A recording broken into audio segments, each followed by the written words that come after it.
Okay, so guys, starting again, today is the 22nd, and what we're going to do today is we are going to explore a topic called reaction types. What you're going to see, guys, is we're going to spend 3 days on this subject. So guys, today you're going to learn it. Then when I see you again on Friday, we're going to do a lab where actually 2/3 of the reactions that you're going to see on the board today, you're going to go and do in lab on Friday, plus a couple extras. Then guys, after Friday, when I see you again on Tuesday, you guys know about Tuesday, right? The ACT? Okay. So guys, Tuesday morning, the juniors come to school, take the ACT for free, which is an amazing opportunity. Sophomores and seniors don't start school until around lunch. Then guys, we do have all 4 classes on Tuesday, but understand classes are only about 30 minutes long. So what are we going to do on Tuesday with 30 minutes? And guys, the answer is we're going to do 2 things. We're going to give you time to finish writing up your lab. So the lab that you do on Friday, you will have time on Tuesday to write up in class. It will then be due on Thursday. In addition to that, you'll have another homework assignment that is over all of this material as well. So guys, this is 1, really important, and 2, can be pretty difficult. So we're going to spend 3 class periods on this, making sure that you understand it. So guys, how does this all fit together? Well, remind yourself of this. Remember? Where have you seen this before? These are kind of your class notes from last time. And guys, this down here is the homework that you just graded. Part 1 of the homework that you just graded was balancing equations when I gave you the formulas and you just needed to throw in the coefficients. Then guys, this is parts 2 and 3 from the homework where you were not given the chemical formulas. You had to write the formulas and then balance the equations. Well guys, when I showed this to you last time in class, we said that the next thing we needed to do was learn to identify reactants and products. So guys, here's what's going to happen today. I'm not going to tell you what these reactions produce. I'm going to give you the reactants. You will then predict the products, then you will write their formulas, then you will balance the equations. So guys, this is just another layer to the process that you're already starting to understand. So today what you're going to learn how to do is identify reactants and products. Now to do that, you need to know about some general types of reactions. So guys, today you're going to learn about 5 different types of reactions that always do the same things. And so by understanding those 5 types of reactions, you can then make predictions, write formulas, balance equations. Do you see how it all fits together? Okay, so guys, where are we going to start? Well guys, the first thing we need to do is start here, and this is where you want to start scratching down some notes. So guys, the idea is this. We understand that chemical equations are used to represent chemical reactions. So we also know now how to balance these things. So we understand what equations are, and we know how to balance them. I don't know if you need to write that down. I would start here. Well, actually, you know what? Probably you don't even need to write this down. Let me do this as a summary. So, guys, here's where we're at. We know what equations are. We know how to balance them. What you're going to learn today is that there are 5 general types of reactions. They're single and again, don't write them down, single and double displacement, decomposition, synthesis, and combustion. So guys, this is sort of like our task list for today. You're going to learn about these 5 types of reactions. You're going to learn what they look like, you're going to learn what they do, and you're going to be able to predict what they produce. So again, guys, only 5. You only have to keep track of 5. But here's the thing that's cool. What you're going to learn is this. These 2 reactions are actually exactly the same thing, only the first one does this once and the second one does it twice. Then the next thing you're going to find out is that these are opposites of each other. So if you understand synthesis, decomposition is just the opposite, and then guys, combustion is just stuff burning. So you really only have 3 kinds of reactions to keep track of. displacement reactions, these two that are opposite, and then combustion. So your list of 5 is actually narrowed down to 3. If you can group these together into 3, it makes your job easier. So guys, this is what the day is going to look like. Coming at you. Here's how this is going to go, and don't write this down. For each one of these reactions, I'm going to give you 4 things. This is what your notes are going to look like. So for each one of these 5 reactions, I'm going to give you these 4 things: a definition, a general form, a rule of thumb, and then an example. And guys, these examples that I'm going to give you will actually be a lot of the reactions that we're going to do in lab on Friday. So do you see how this is going to go? Okay, so now you want to start writing this down. Guys, I need to give you this. This is not going to come up today, but it is going to become important in the lab that you're going to do on Friday. So just write it down, starting with the word subscripts. So guys, subscripts are our way of indicating phase in chemical reactions. So you guys understand what subscripts are, right? They're below. So guys, what you're going to see, and again, not today, but this will become important on Friday, you are going to be using subscripts to indicate the phase that substances exist in. Now guys, you already know the phases of matter from the last unit, right? The 2 units ago. What are the 3? Solid, liquid, and gas, right? So guys, if a substance is a solid, you'll put an S. If a substance is a liquid, you'll put an L. If a substance is a gas, of course, you'll put a G. But then, guys, there's one more phase that you will be indicating during these reactions, and it's actually aqueous, which is AQ. And guys, you already know what aqueous means. What does it mean? We've already talked about it. Do you not remember? It means, say it again. Not semi-solid, so it's liquid, right? It means a salt dissolved in water. So guys, when we indicate that something is aqueous, it means dissolved in water. So again, guys, not important today, but I wanted to lay it before you because you will be doing this on the lab on Friday, and now's a good time to introduce it. Okay, so now we're ready to go. We've got 5 types of reactions for us to explore. For each of these 5 reactions, I'm going to give you, again, a definition, a general form, a rule of thumb, and an example. We'll do those 4 things for 5 reactions. Along the way, we're going to watch a little video. When we're done with that, you're going to have time to work on your homework because, guys, again, the way to figure these out is to practice. So you ready to go?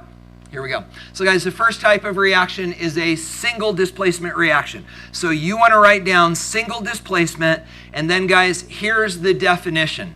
A single displacement reaction is a single exchanging of partners.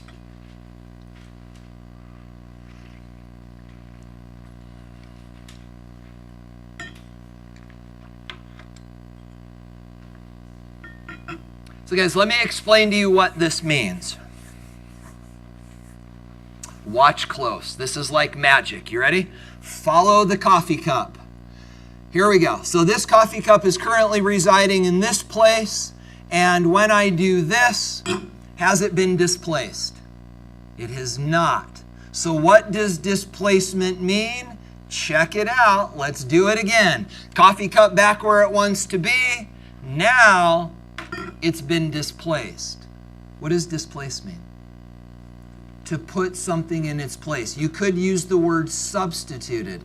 But guys, if you don't understand, you may want to make note to yourself, because the idea is when something is displaced, it is not simply moved, but something is taking its place. There are some chemistry texts that actually call these replacement reactions rather than displacement reactions. And if that's helpful for you to understand, you may want to maybe include the word replacement if you don't understand the concept. So guys, when we talk about displacement, we're talking about replacement, one thing taking the place of another. So in a single displacement reaction, this happens once. So guys, let me show, go ahead. Good. And that's what happens is you've got a compound and an element comes in and replaces one of the other elements in the compound. So guys, let me show you the general form for this, and I'll bet you'll figure this out. But what you're saying is exactly right. So guys, now the general form for this reaction. Check it out. So, and you obviously want to write this down with me. So guys, this is how we do general forms. Instead of giving you the abbreviations for elements, we use letters. So for example, A. But A is an element. How do we know A is an element? Because it's just one thing. But you'll notice that we're saying that A is positive, which makes it a metal. And now we've got BC.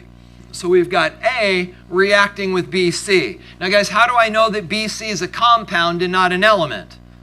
Because it's two things. So guys, now let's talk about how this displacement is going to work. So guys, this is the thing you've got to remember. In a compound, which one comes first, the positive or the negative one?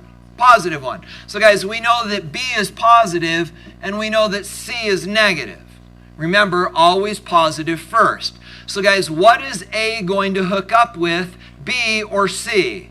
C. So our products will be AC. Notice that we still write it positive first. Now guys, what happens to B? Goes home alone. So guys, B gets booted out and leaves on its own. So you will see then that B has been displaced by A. A hooks up with C. B is on its own. You get the idea? Okay, so what about this? Guys, what if we switch the scenario? What if A is now a non-metal? Also include this in your notes. But guys, if you understood what we just did, and you said you did, predict the products of this. Write them down. If A is now a non-metal, meaning it's negative, and it reacts with BC, write down in your notes, without me showing you, what's going to happen. Predict what's going to happen.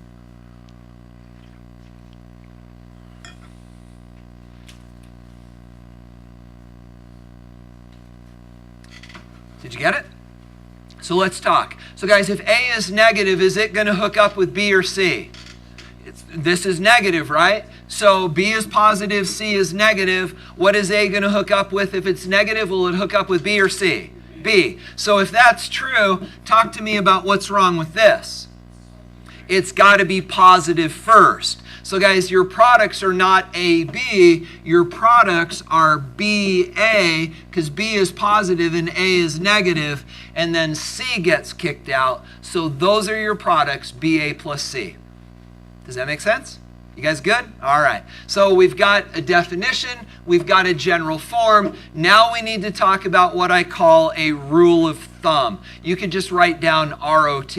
So guys, why am I giving you rules of thumb? Well, the idea is this. In a minute, you're going to have to be able to look at a reaction and figure out if it's a single displacement reaction. Here's what to look for. If you've got an element and a compound reacting together, it will probably be a single displacement reaction. So when you're looking for single displacement reactions, look for an element and a compound. Okay.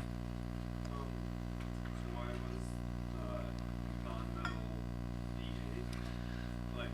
Yeah, so back up here. The idea is that if A is negative, it'll hook up with B because B is positive, right? But we always write our compounds positive first. So it would be B first and then A. So your product would be BA. Is that okay? Yeah. Okay. All right. So now, guys, the last thing that we need to do for this is we need to talk about an example. And this is actually what you're going to do, one of the reactions you're going to do in lab next time. So write it down with me. What you're going to do is you in lab are going to take a chunk of solid zinc and you are going to place it very carefully in a test tube of HCl, which is hydrochloric acid. And you are going to watch as the zinc just gets decimated by the hydrochloric acid. Guys, the question is, what are the products going to be? So let's talk. First of all, how do we know that this is going to be a single displacement reaction? We've got an element and we've got a compound. So when we see that, we think, okay, this is going to be a single displacement reaction. So now we've got to figure out what it's going to produce. But guys, turn your attention up here. What did we need to know in order to figure out who's going to hook up with who? What do we need to know? Charges. So guys, grab your periodic tables and let's get the charges for these things. So zinc is element number 30. What's its charge? +2. Do this with me. Hydrogen, element number 1, of course, has a charge of +1. What is the charge of chloride? If hydrogen is +1, what does chloride have to be? -1. So it balances. All right. So guys, who is zinc going to hook up with? Will zinc hook up with the hydrogen or the chlorine? Chlorine. And if zinc is +2 and chlorine's -1, they meet up at 2. So how many zincs do we need? 1. How many chlorines do we need? 2. So our product will be ZnCl2. Make sure you're balancing charges when you put these together. Now guys, what happens to hydrogen? It's not as sad as it seems. What happens to hydrogen? Gets kicked out. But remember that hydrogen is diatomic, so instead of going home alone, it grabs a hold of a buddy and they take off and hang out together. Guys, don't forget the diatomics. So now we need to balance this thing. 1 zinc, 1 zinc, 1 hydrogen, 2 hydrogens. So we need a 2, 2 chlorines, 2 chlorines, and now it balances. What do you think, gang? You okay? All right. Questions on single displacement? You understand who's going to hook up with who. It's all based on charge. When you write the formulas of the products, balance those charges, and don't forget diatomics. Do you guys remember which ones are the diatomics? Go to iodine up until you can't. Remember, iodine up till you can't, left to nitrogen, over to hydrogen. You good? All right. So guys, if single displacement does it once, double displacement does it twice. This is reaction type number 2. Just write down double displacement and then the definition, which is a double exchanging of partners.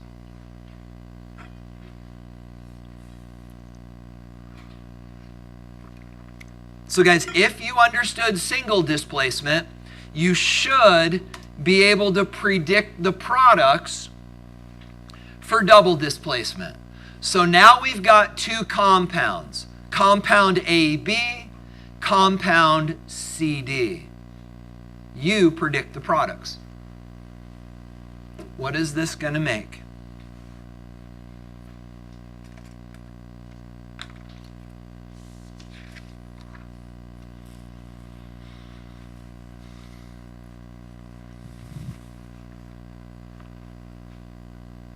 You okay?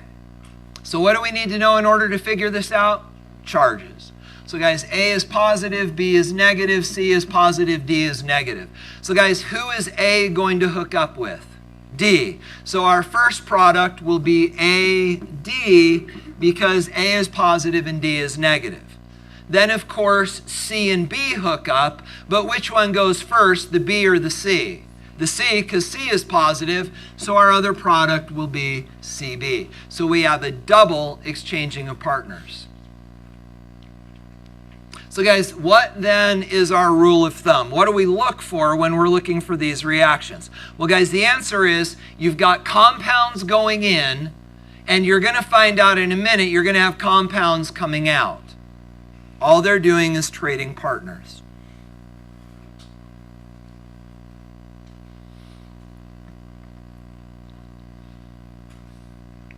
So guys, let's look at an example.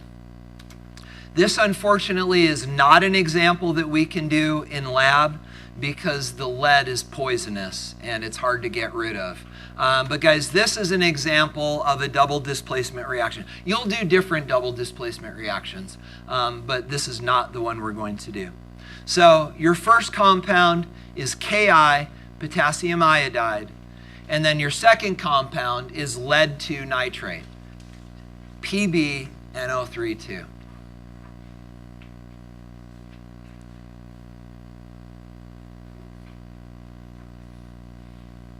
It's good to see some of you grabbing your periodic tables and trying to figure out charges. So guys, let's do that together. You find potassium, which is over on the far left-hand side. It's element number 19. What is the charge of potassium? Element 19, +1. So guys, potassium's +1. What does iodine then have to be to balance it? -1. Now guys, we've got a problem. Lead, element number 82. Look it up. What's its charge? 2 or 4? So guys, which one is it in this case?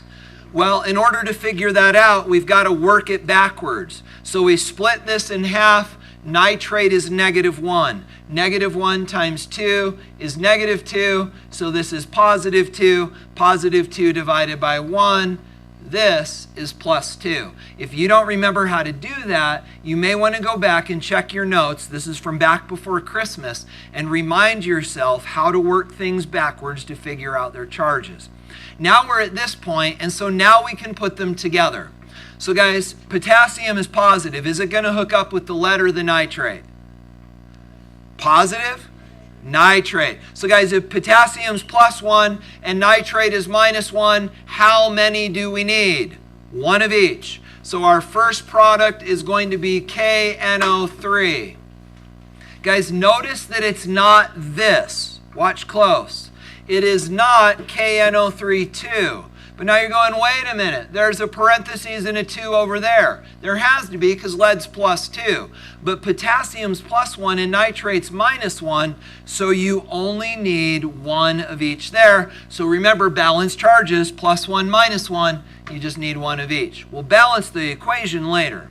So now guys, lead is +2, iodine is -1. They get together. How many leads do we need? 1. And how many iodines? 2. So our other product will be PbI2. Now guys, we need to balance the equation. So we've got 1 potassium, 1 potassium, 1 iodine, 2 iodines. So we need a 2. But then that gives us 2 potassiums. So we need a 2 there. And then 1 lead, 2 nitrates, and that balances. What do you think? Double displacement. So guys, single displacement does it once, double displacement does it twice. The whole trick to these is make sure you're balancing charges. You guys good? Okay. So in your brain, you have now chunked together single and double displacement reactions. Now we're going to go on to synthesis and decomposition. And what did I tell you about synthesis and decomposition reactions? They're opposites of each other. Synthesis, and we may as well just say it, synthesis puts things together. Decomposition breaks them apart. So guys, a synthesis reaction will only have one product. It takes pieces and puts them together. A decomposition reaction takes that thing and breaks it back into its pieces.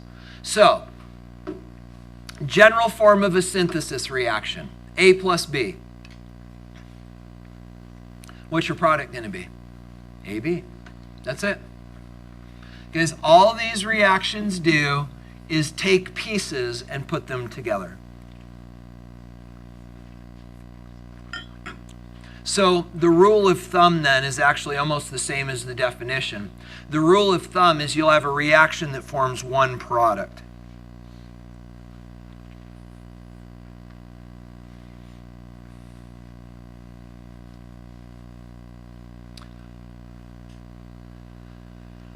So, an example of a synthesis reaction. How about this one? You are actually going to do this in lab. You're not ever going to write the balanced equation for this. You're going to do this by accident. But for some of you, it's going to end up being one of the funniest things you maybe have ever done in your life. You'll see why. So guys, hydrogen and oxygen. When hydrogen and oxygen react together, obviously, what are they going to make? Water. But if we didn't know that, how would we know that? Well, hydrogen is +1, oxygen is -2. How many hydrogens do we need?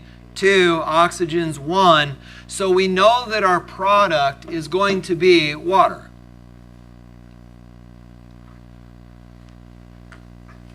So now we need to balance it. So we've got 2 hydrogens, 2 hydrogens, 2 oxygens, 1 oxygen. So we need a 2, and then we need a 2. But guys, there's one other thing that you need to know about synthesis reactions. Not only do they release one product, they also release energy.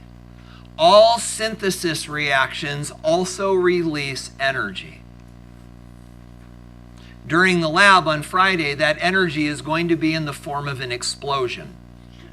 You're going to love it. It's actually not frightening, it's cute. You'll see. You'll chuckle. But guys, there's a name for this that you need to know. The name for this is exothermic. So guys, all synthesis reactions are exo. You know, exo means on the outside, like exoskeleton. And thermic obviously means heat or energy. So guys, all synthesis reactions are exothermic because they all release energy. You good? Okay. So guys, now that you understand what synthesis is, what is decomposition? It's exactly the opposite. So guys, it goes like this. In a decomposition reaction, we're taking one reactant and breaking it apart. So guys, you can write the general form of the reaction. Just do it in your notes. You know what it is. If it's the opposite of synthesis, throw it together.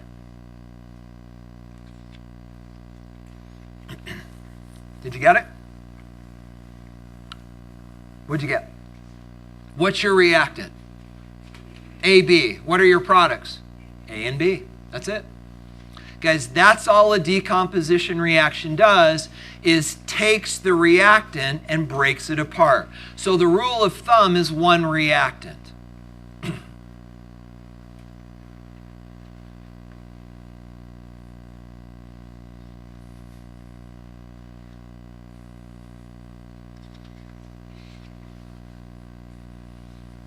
You okay? So guys, what does this look like? Well, now let's look at an example. So here we've got our original reaction, right? We have H2.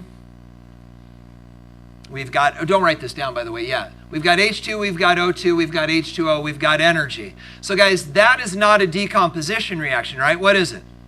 That's a synthesis reaction. How do we turn it into a decomposition reaction? Flip them. Now it's decomposition. See how that went? Now we've got one reactant going in, water, and we've got products coming out, the pieces, hydrogen and oxygen. But guys, notice what happened to energy. Energy is no longer produced. Which side is energy on now? The reactant side. And guys, there's a name for that as well. That is what is called endothermic. And guys, all decomposition reactions are endothermic.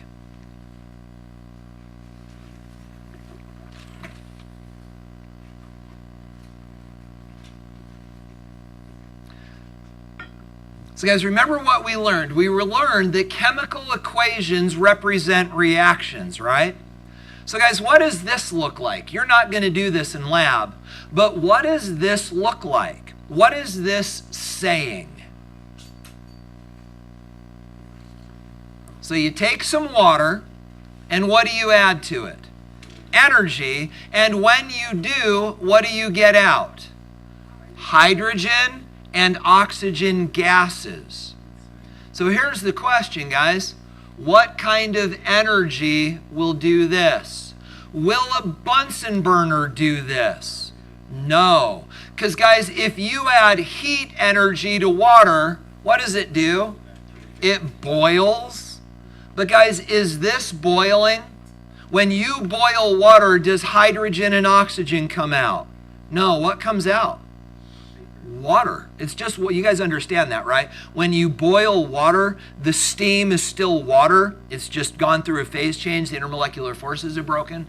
Guys, understand that is not this. Heat energy will not do this. So guys, what kind of energy is necessary to take water and rip it apart into hydrogen and oxygen? The answer is electricity. If you pass an electrical current through water, it will not boil. What it will do is rip apart into hydrogen and oxygen atoms. It actually looks like this. This is the device that will actually do this. So let me show you what you got here. So guys, what we've got is a tube that contains water. You have to put a little bit of salt in it or the water won't conduct electricity. But we've got a tube full of water and a little bit of salt. Then we've got a positive and a negative electrode hooked up to a really strong power supply that is just a source of electrical current. Now guys, look at what happens when we start to pass electricity through this water.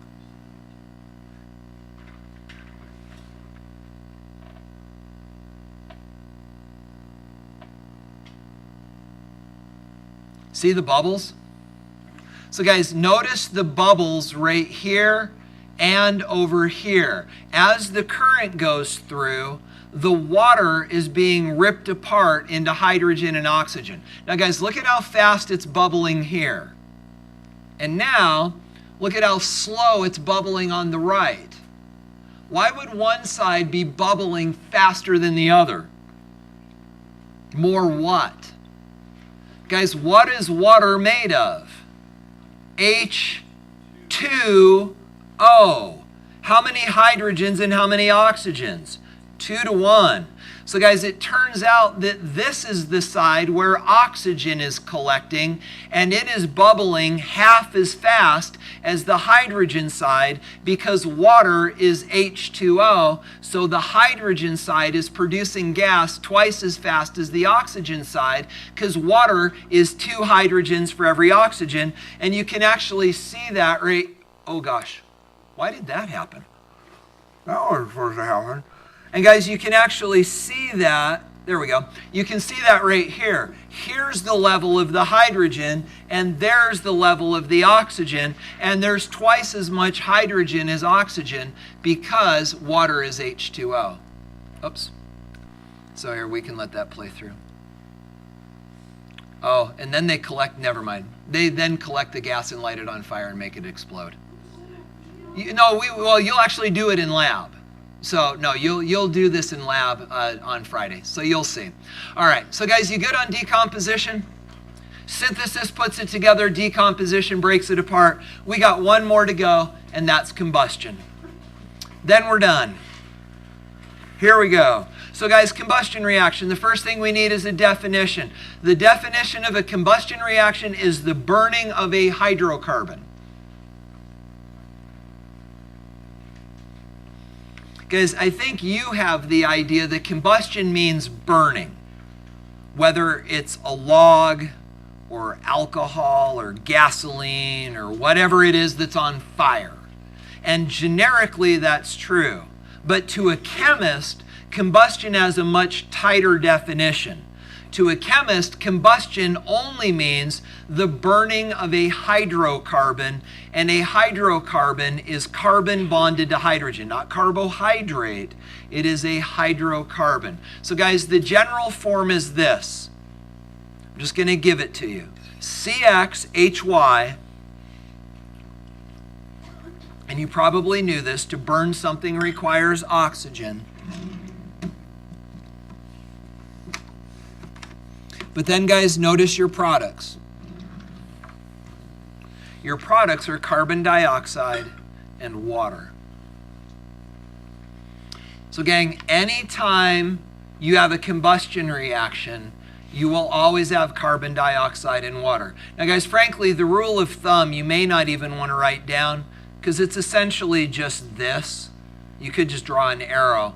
Because the rule of thumb is this. You're going to have a hydrocarbon, which is carbon and hydrogen, reacting with oxygen, and it always forms carbon dioxide and water.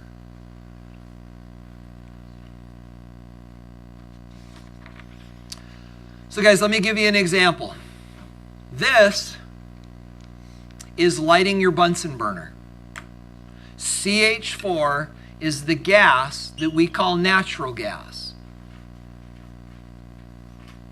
And when that gas, CH4, which is a hydrocarbon, burns in your Bunsen burner, it reacts with oxygen. And we're going to balance this. So guys, what are your products? What do you need to know in order to figure out the products? Do you need to know the charge of carbon, hydrogen, and oxygen? What are your products always? That's all you got to do, guys. Just write down CO2 and H2O. Don't think, don't balance charges, don't do any of that. It's always carbon dioxide and water. Then you need to balance it. But guys, you don't have to predict the products. It's always carbon dioxide and water. So now let's balance it. 1 carbon, 4 hydrogens, 2 hydrogens. So we need a 2. And then that's 2 oxygens, 4 oxygens. So we need a 2. And that is now balanced. What do you think? You guys okay? All right. So guys, grab your homework. Let me show you how this is going to play out. Does anybody need a copy? You guys all good?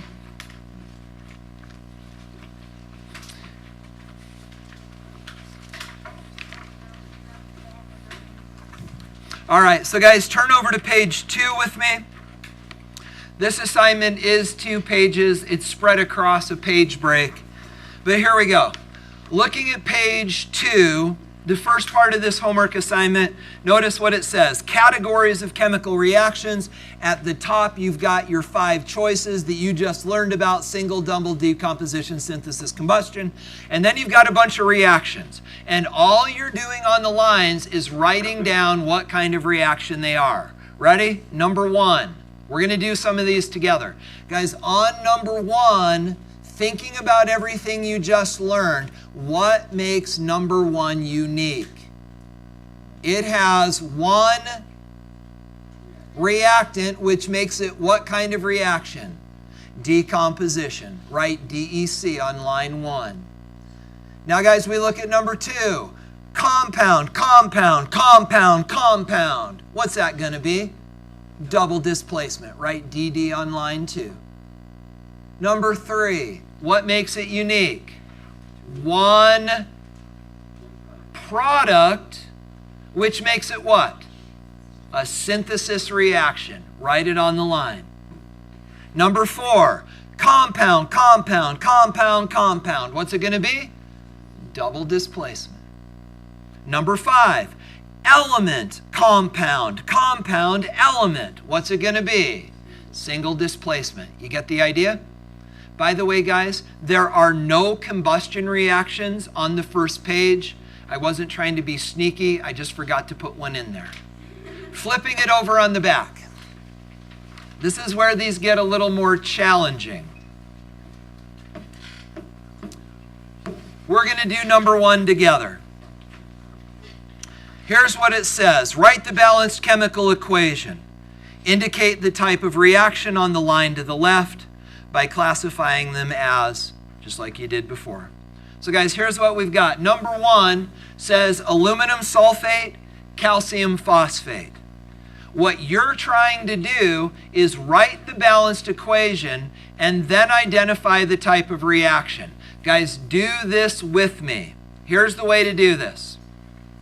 First thing we need to know is what is aluminum sulfate, what is calcium phosphate. So we need abbreviations. Al is aluminum, sulfate is SO4 off the polyatomic ion chart. Now what do we need to know? Charges. Aluminum is +3, element 13, sulfate off the polyatomic ion chart is -2. Now guys, where do 3 and 2 meet up? Where do 3 and 2 meet up? 6. So how many aluminums do we need? 2. How many sulfates do we need? 3. So our products are Al2SO4, and we need 3 of those. There's not our products, there's one of our reactants. Now guys, we need to know our other reactant. And I'm actually going to write this a little further to the left. Al2SO4, 3. Okay. Now guys, we need to know calcium phosphate. Calcium is Ca plus 2. Phosphate is PO4 minus 3. Again, guys, where do 2 and 3 meet up? 6. So how many calciums do we need? How many calciums do we need? 3. How many phosphates do we need? 2. So we've got Ca3PO4, 2. All right, guys, we now know what our reactants are. So now, guys, step 2. We've got to figure out what kind of reaction this is. Grab your notes and let's talk. If you're working ahead, guys, that's wonderful, but I would strongly encourage you to join me on this conversation. Guys, the next step is to figure out what kind of reaction this is. We've got 5 choices. Let's go through them. Could this reaction be single displacement? Why not? It's not an element in a compound. Could this reaction be double displacement? Could be, it's 2 compounds. Could this reaction be synthesis? Yes. Guys, this reaction could be synthesis. Your product would be everything put together, but it is possible. Could it be decomposition? No, because it's got more than one reactant. Could it be combustion? No, because it's not a hydrocarbon and oxygen.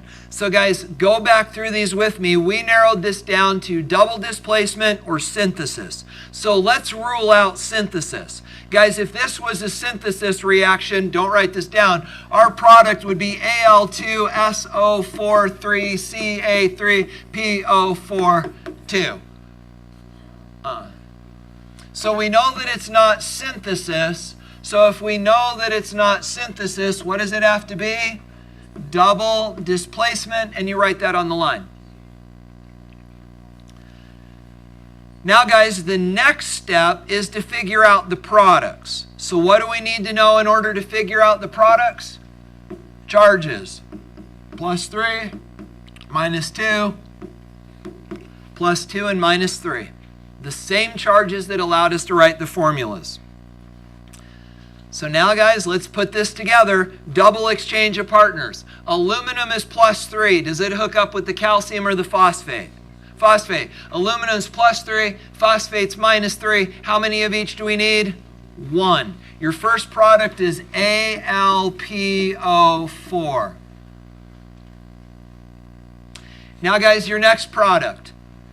Calcium hooks up with the sulfate. Calcium's +2, sulfate's -2. How many of each do you need? 1. Your other product is CaSO4. Guys, all we've done is reorganize these by trading partners and balancing charges. Now that we balance charges, we've got to balance the equation. So now, guys, we go 2 aluminums, 1 aluminum. So we need a 2. 3 SO4s, 1 SO4. So we need a 3, then 3 calciums, 2 PO4s, 2 PO4s, and that's balanced. You guys beginning to get the sense that this got really real really fast?